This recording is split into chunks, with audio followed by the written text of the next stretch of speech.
Mövzulardan biri tolerantlıqdır. Aha. İş mövzusundan ora keçmək istəyirəm. Sual odur. Yes. Nə deyirlər? Mən tolerantlıqla bağlı sualım onunla. Sualda nə Fidan deyirlər? xanım saldı.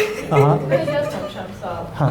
Burada verəcəm. Amma belli mən də tolerantlıqla bağlı demək istəyirdim ki, Aha. bizim cəmiyyət nə qədər tolerantdır. Ha, başa Sizin düşdüm. kitabda mən bugün oxudum bu tolerantlıqla bağlı ki, siz çox bizim doğrularımızı zid olan fərqli mədəniyyətlər və mentalitetlərlə üzləşmisiniz.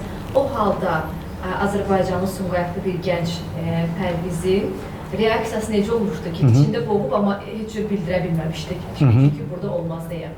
Məsələn, kimsə həyat yoldaşını göstərir, yəni ailə söhbətləri bu baxımdan. Yəni Çətin deyilmi?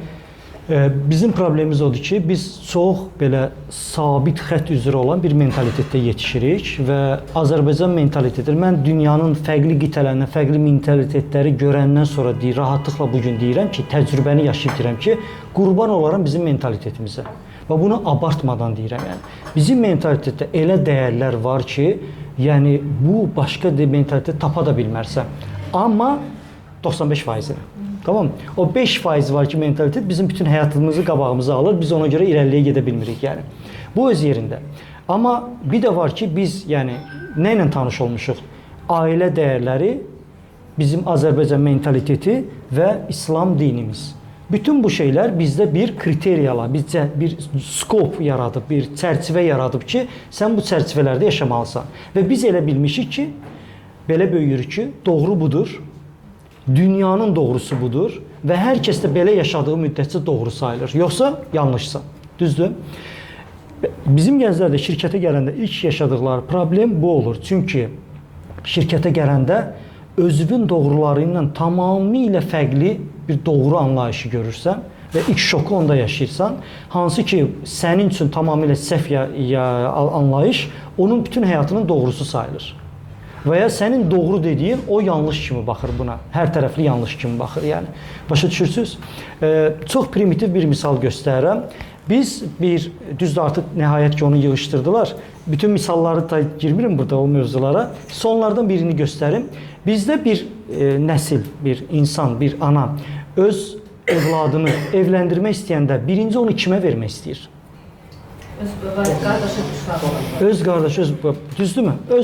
Yəni nəticədə gəlirsən öz əmin oğlundan, gəlirsən öz xalan qızından. Yəni hər bir qız deyir ki, bax nişanı vermirsənsə xala oğlu gözləyir. Yəni bu hər bir qızın şantajıdır, düzdürmü? Hər zaman gəlirsən ona gəlib çıxırsan. Amma ki Avropada sənin xalan qızı və ya sənin əmin oğlu eyni qandan sayılır və sənə bacı və qardaş sayılır. Və sən onların bir Avropanın gözündən baxanda, Azərbaycanda sən öz xalan qızına ailə qurursan, bu onlar üçün çox mundar bir şeydir. Yəni sən öz bacına ailə qurursan kimi bir şeydir, yəni. Amma bu nədir? Bu bizim doğrumuzdur. Başa düşürsünüzmü? Və ya bugün Netflix dünyası çıxıb bizə, sən Netflixə baxıb şok yaşayırsan. Deyir ki, bu nədir belə? Bu onların doğrularıdır, yəni. Və şirkətə gələndə də birinci özünüzdə edinməli olduğu xarakterdən dostlar, tolerant olmağı bacarmalıyıq. Yoxsa komandaya qaynayıb qarışa bilməyəcəyik, komandanın rəğbətini qazana bilməyəcəksən, dışlanmış olacaqsan, sən özünü dışlayacaqsan. Niyə? Onları qəbul eləməməklə, yəni. Çünki onlar hər biri fərqli mentalitetdir və onlar elə doğrularda yaşayırlar ki, yəni siz onu mümkün deyil qəbul edəsiniz, yəni. Tamam mı? Siz sevdiyiniz insan Instagramda bir qıza baxan kimi mətbəxdən bıçağı artıq hazırlayırsınız, düzdürmü? Mənim yaşadığım dünya hər bir xanım bilir ki, mənim yoldaşımın ikinci, üçüncü, dördüncü həyat yoldaşı olacaq. Və onlar belə böyüyürlər. Çünki anadan da bunu görürlər, xaladan da, əmidən də, baba, hər kəs belə yaşayıb orada, düzdürmü? Ərəb əmliklərindən danışıram. Onu, məsələn, bu mentalitet qətiyyən doğrulamır, düzdür? Və ya biraz düşək aşağı, cənuba, saçıvı nədir biraz açmışsan deyə polis tərəfindən döyülərək öldürülürsən. O da bir dünyadır. Düzdürmü? Bütün bu şeylərdə tolerant olmağı seçmək lazımdır. Komandada, xarici şirkətlərdə qalır. Bunun üçün necə olur? Başqalarının, insanların həyatları ilə tanış olacaqsınız. Onlar tez-tez sizin kolleqanız yox, həm də dostunuz olacaq və onlar sizə şəxsi həyatlarını bölüşəcəklər. Öz intim həyatlarını, öz şəxsi həyatlarını, ailə həyatlarını bunlar bölüşəcəklər. Çox böyük şoklar yaşayacaqsınız. Bunlara hazır olmalı və nə eşidirsiniz, eşidin, əminliklə deyirəm. Bir həyat hekayəsi eşidəcəksiniz, deyəcəksiniz ki, bundan betərini artıq eşidə bilmərəm. Eşidəcəksiniz, ondan betərini eşidəcəksiniz. Axırda vaxtımız qalsa bir-iki misal göstərərəm yəni. Bütün bunlarda özünüzü qabaqcadan hazır tutmalısınız ki, sənin doğrularına hörmət eləyirəm, respekt, bu sənin yaşadığın dünyadır. Tamam? Bu da mənim yaşadığım dünyadır. Azərbaycan mentalitetindən gəlirəm. Mənim də doğrularım budur.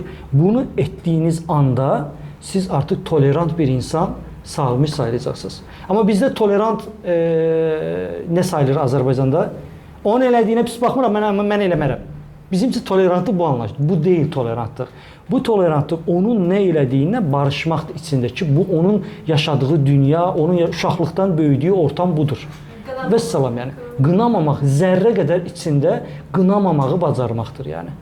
O zaman sən artıq olğun, tolerant insanam deyə biləcəksiniz və xarici şirkətlərdə intervyuda belə sizin tolerantlığınız sınanır istər-istəməz. Belə. Okey. Sualı buradan verim. Bilmirəm, qərar sizin. Sual vermək istəyən var? Okey. Ver.